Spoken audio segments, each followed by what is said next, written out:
नमस्कार समस्त को आज दीपावली बहुत बहुत अभिनंदन। दीपावली हेउची असत्य उपर सत्यर जय। यही दिन आमे अंधार को दूरभीत करने पालन करिथाउ। यही दिन धार्मिक नीति अनुसार यही दिन प्रभु रामचंद्र अयोध्या प्रत्यावर्तन करथिले लंकागढ़ को विजय पर। तेणु तांको उद्देश्य रे प्रभु रामचंद्र को उद्देश्य रे अयोध्यावासी दीप प्रज्वलन करी प्रभु को स्वागत एवं अंधार दूरभीत करने दीप प्रज्वलन करथिले।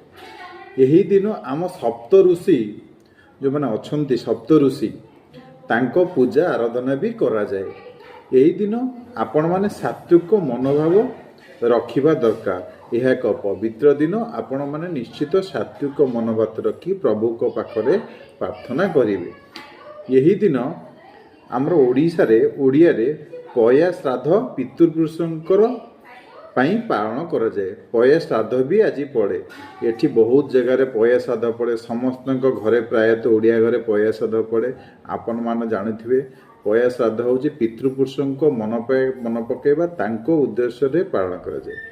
विशेषकर यही दिन माता लक्ष्मी प्रभु गणेश तांकर आराधना करा जाए। मिसिकी आराधना करा जाए। यही पर्व दुई जन को आराधना कले निश्चय फल प्राप्ति शुभ फल प्राप्ति हुए। विशेषकर माता लक्ष्मी प्रभु श्री गणेश आराधना निश्चित आपण करिवे। यही दिनटी होची संपूर्ण असत्य उपरे सत्यर जय। अंधार को दूरभीत करने पालन करा जाए।